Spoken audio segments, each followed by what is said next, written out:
کوئی عام انسان نہیں، جناب ابن عباس جو صحابی رسول بھی ہے، شاگرد علی مرتضیٰ بھی ہے، عزیز خاص بھی ہے، اور وہ جناب ابن عباس محبتانہ غصے میں ایک انداز ہوتا ہے غصے کا بھی جو ہوتا ہے محبت ہوتا ہے، تو بالکل الفاظ سے ظاہر گھبراہٹ ابن عباس ہمیں امید سے کہتے ہیں جیسے تیرے قبل ہے کہ یہ جگہ نماز کی ہے خالی ہے. حضرت علی بن ابی طالب علیہ السلام سے عبادت کا خیال ہے، ایسے غصے اللہ کو بھی پسند آئے ہیں، تو جناب وہ غصے میں ڈالے ایسے یہ جگہ یہ موقع نماز کا، مگر اب ناطق رہنما ہے اس کا ایک جملہ وہ ابن عباس کے اب تک کے تصورات میں انقلاب پیدا کرنے کے لیے کافی ہے. انہوں نے کہا یہ موقع نماز کا، آپ نے مارا ہم جہاد کہے کے لیے کر رہے ہیں.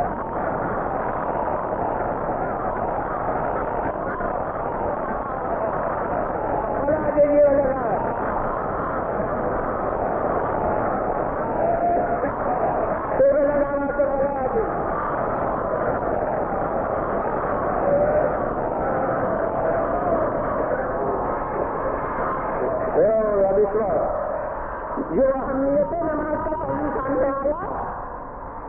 وہ اس کے پہلے جب جناب عباس کے ابن عباس کے ذہن میں نہ تھا تو کسی اور کے ذہن میں کیا ہوتا ہے. اب آپ نے دیکھا کہ قرآن کے ساتھ فائدے کا کیا فائدہ ہوتا ہے.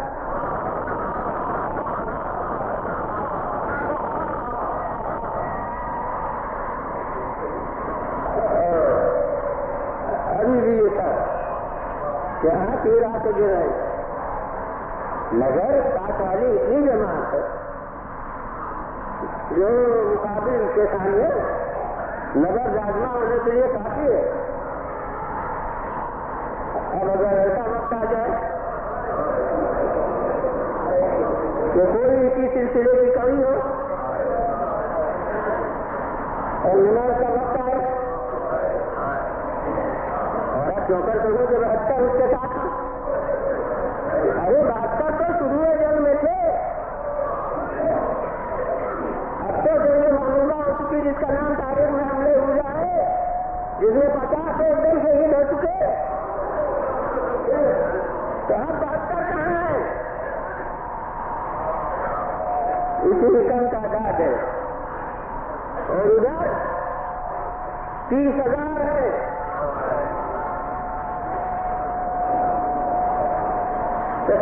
صادر کہتا ہے کچھ زیادہ سپاہی گری کے فن سے واقف ہونے کی ضرورت نہیں ہے. ہر آدمی سمجھ سکتا ہے کہ تیر کا جواب سپر نہیں ہے، تیر کا جواب تلوار نہیں ہے، تیر کا جواب صرف ہے زد سے ہٹ جانا، یعنی وار کو خالی دینا. تیر کا جواب اس کے سوا کچھ نہیں ہے. لیکن اب تصور ثابت کرتے ہیں بہتری مان لیجیے الگ الگ ساتھ 72 افغان ہے، مگر یہ سب کتنی دور میں آئے گی اور 30,000 کمانے جو کہتے ہیں وہ تیر کتنی دور تک برس رہے ہوں گے. اس کے معنی ہے کہ آپ تیر نہ ہوں گے بلکہ تیروں کی چادر ہوگی، چادر تیروں کی ہوتی جا رہی ہے.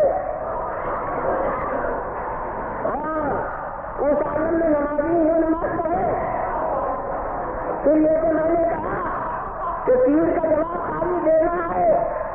خالی دینے کے لیے جنبش کی ضرورت ہے، حرکت کی ضرورت ہے، اور تیروں کے سامنے کوئی جماعت اپنے کو پابند بنا کے نماز کے معنی حرکت سے معلوم ہو جانا، نماز کے معنی ہے کہ ادھر ادھر نہیں جا سکتا. اب ایک جگہ پر قائم ہے تو کیا یہ اہمیت بھی تصویر کے میدان میں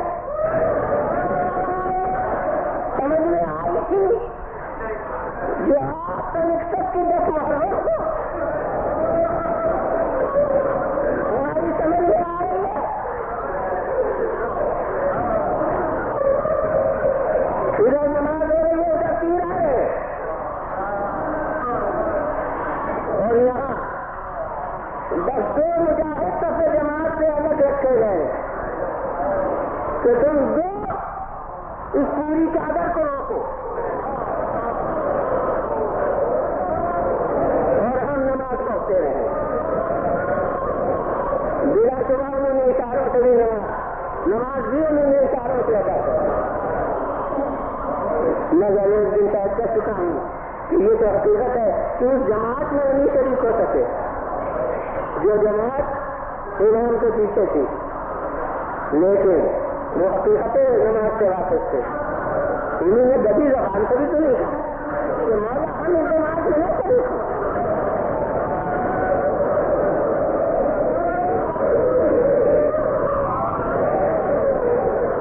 نہیں بس ادھر حکم ہو گیا, ادھر وہ سامنے کھڑے ہو گئے اور اپنا نمازی میں تیر اتنے کھا دیے کہ کھڑے ہونے کی قوت نہ تھی, مگر طے کر کے کھڑے ہوئے تھے کہ مولا نماز پڑھیں. تو یہ قوت ارادی تھی کہ جب تک امام نے سلام نہیں پھیرا صحیح زمین پر نہیں گرے.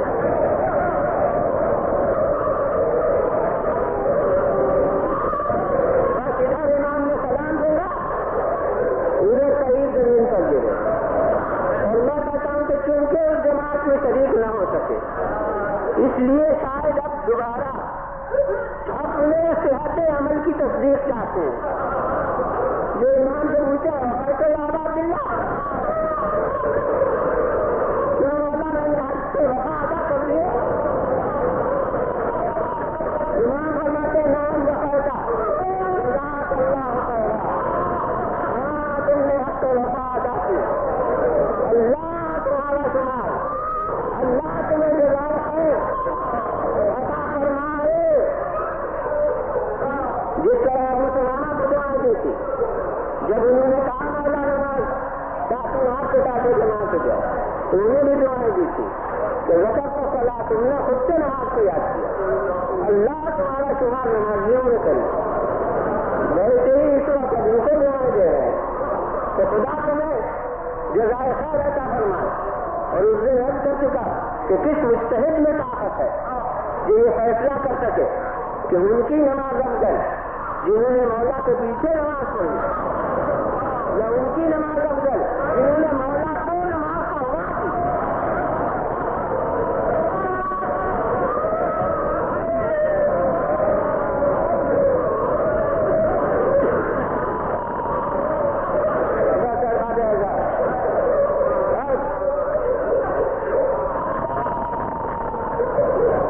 آخر کی نماز مولا کی میں کر چکا ہوں, اس وقت اب کرنا نہیں چاہتا,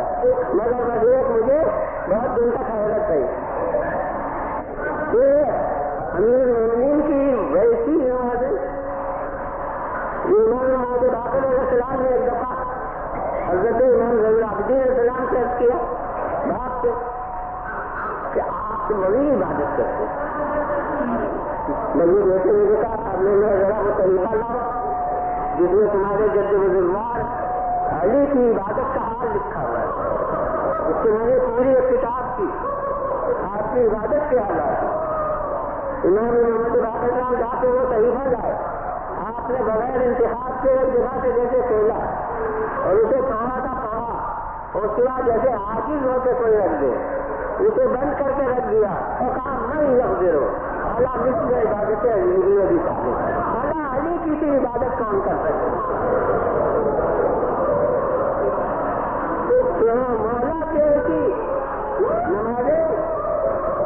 اور پھر وہ سجدہ جس میں دیکھنے والے کو تصور ہوا کہ روح نے جسم سے مخالفت کی ہے. ابو جردہ کھانے جناب سجدہ پڑا روتے ہوئے سید عالم نے پوچھا کہ کیا بات ہے, کہا امیر المومنین نے دنیا کی رحمت کی کیا حال دیکھا, کہا سجدے میں آئے اور جسم اس لیے چودے خشک ہے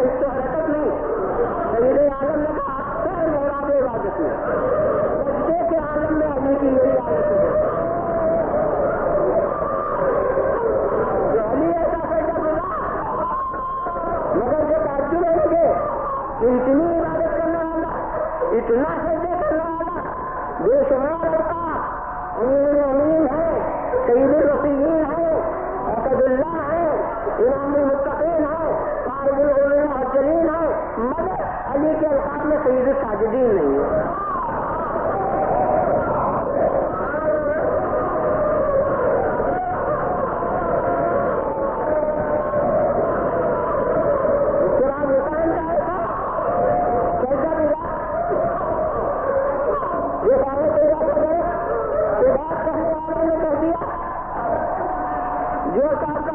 کہ سجدے سے بیٹھتا ہے،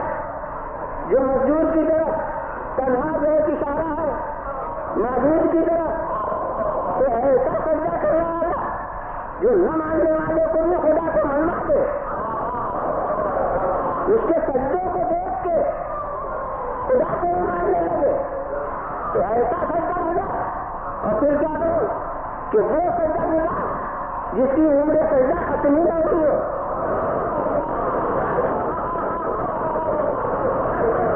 یہ ایک دن کا چکا ہے کہ سجدہ اس وقت تک پھول پھیلتا ہے جب تک نمازی سجدے سے سر نہیں ہوتا ہے۔ تو ہمارے مولا حسین نے تو سر سجدے میں رکھ دیا، آیا بھی نہیں کر سکتے،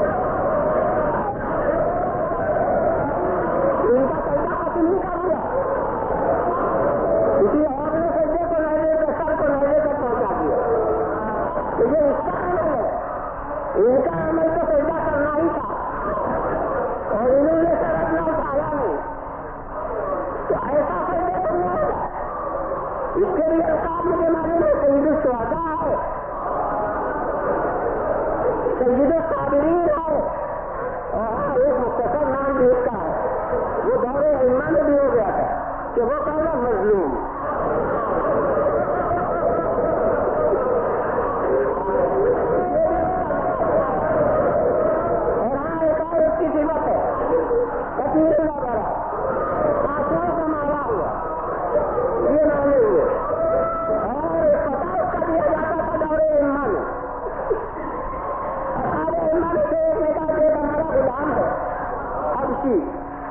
جو ہمارے مسائل سے اور دینی تاریخ سے شخصیتوں سے بالکل واقف ہوئی، مگر ہم میں سے جب کسی میں غصہ ہوتا ہے اور اسے سر کا ڈر ہوتا ہے تو وہ قسم دیتا ہے کہ تمہیں اس کی قسم ہے کہ جب اس کا نام آتا ہے تم رونے لگتے ہو۔ معلوم ہوتا ہے یہ خصوصیت اور ائمہ میں ہو چکی ہے۔ تو یہ سب القاب ہے، آسان ہے، مگر کیا کروں کہ سجدے میں سر کٹا دینے والے کے لیے بھی القاب میں مجھے سید الساجدین نظر نہیں آتا، اور اس کی تاریخ گزر گئی ہے، مگر اسی محرم میں تو ہم اس عزادار حسین کا بھی ماتم کرتے ہیں، اسی میں حسین کی شہادت ہے، اسی میں بیمار ایمان کی بھی شہادت ہے۔ ابھی 25 محرم کو چلی دن گزرے تو 25 محرم کو آپ کی شہادت ہوئی، تو یہ آپ کا مخصوص لقب ہے سید الساجدین، نہ ان کے پہلے کسی کا نہ ان کے بعد کسی کا۔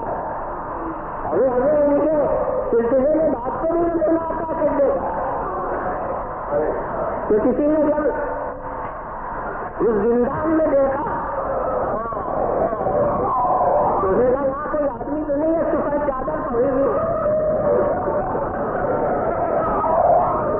تو نگہبان نے کہا کہ چادر نہ کہو، وہ موسی کاظم ہو، صبح سے سجدے میں سر اٹھاتے تو بس بہت کو سر اٹھاتے، اس سے دھیرے وضو کر کے غور کی نماز پڑھتے تو پھر جو سر سجدے میں رکھتے تو بس اثر کے لیے اٹھاتے، ایسے ایسے سجدہ کرنے والے، مگر لقب سید الساجدین نہ ہمارے چوتھے امام کے پہلے ہے نہ چوتھے امام کے بعد ہے، تو میری سمجھ نہیں ہے۔ بس ایک سجدے کا ہاتھ تو علامہ شافعی ہے مصنف، انہوں نے لکھا ہے تو یاد کر چکا ہوں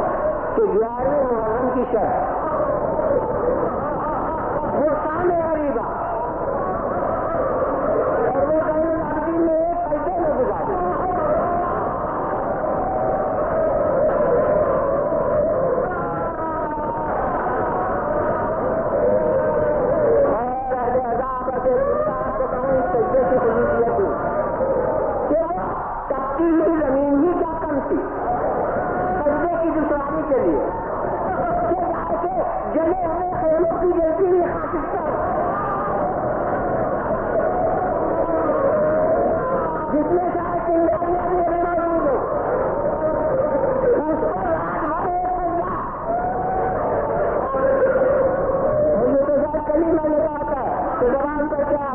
لا الہ حقا حقا صدقا صدقا شکرا شکرا شکرا جس کی کہہ رہے ہیں وہ بھی آخر کے عمل میں ایک سجدے کی حالت میں کرتے ہیں. تو یہ سجدہ یہ تو ایک تاریخ کی نگاہ میں دیکھا اور اس کے بعد کربلا کے کوفے پر اور کوفے سے شام تک کس عالم میں سجدے کیے. یہ سمجھ لیجیے کہ گلے میں آئے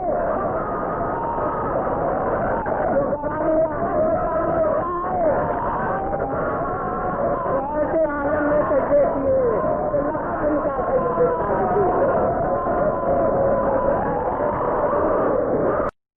youtube.com کے لیے مہاکوی مرزا جمال کی پیشکش.